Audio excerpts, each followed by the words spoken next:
Who are you? When they say, I believe, just go and ask them, who are you after all to believe in that? That's Mr. Ego, that's all. Then there are people who are conditioned. And that's whatever is their conditioning, they think, this is the conditioning, this is the thing I am brought up, this is how I have lived, and this is how I am, and this is what is the truth. Both things are absurd, mythical. That's not the truth. So when you start through your Urdhva-gati, through your Kundalini, you see the height. You see that now we have to rise, rise with our innocence. We have to get to our innocence. We have to be innocent people. But even in Sahaja Yoga, you'll find some people, I call them sometimes like monkeys, jump from Urdhva-gati to Adho-gati, Adho-gati to Urdhva-gati. You don't know which side they are going. You have to hold on to these steps which you have got. First is the innocence. Your morality, as you call that, or a chastity. That's the first step you have to achieve.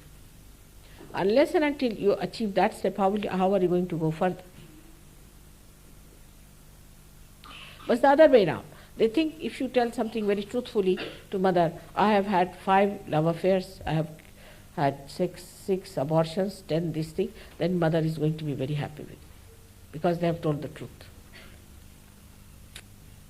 That's not the truth. That's not what is wanted. Are you now a chaste person? Have you got ideas of chastity and dharma? That is the second step you can move into. Aesthetically, are you rich aesthetically? Are you generous? Can you appreciate the art of every country? Or you just think, oh, it's not good because it's not English, or it's not good because it's not French, or maybe it's not from Wimbledon. Could come to that point. I mean, what is happening to us, we are becoming so insular, so small, so narrow in our outlook. That's impossible. We cannot appreciate another person at all. You ask anyone, everybody has an opinion about others. What about yourself? What is your opinion about yourself? Can you laugh at yourself? And when I am giving lecture, we also sometimes think that mother is talking about somebody XYZ, not about me. That's not so. We have to project to ourselves and find out, are we in chastity? Are we in dharma? Have we achieved that? Have we achieved our innocence?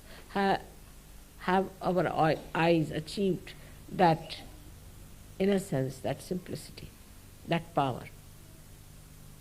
So then we move up higher on the bhurva state, where we have to know, are we aesthetically equipped?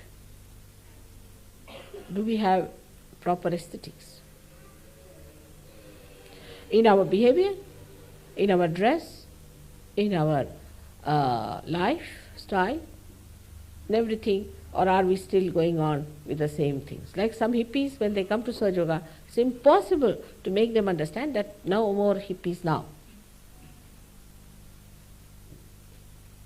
Then some come from another group, another funny style, then they have the same style of behavior. No, Sahaja.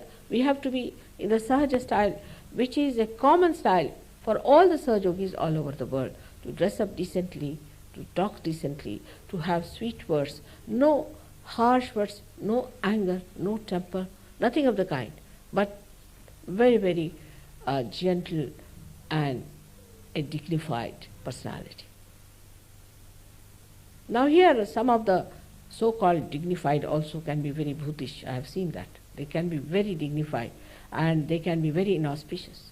So the another quality of innocence, which is auspiciousness, or we can say the combination of innocence and bhurva state, is auspiciousness.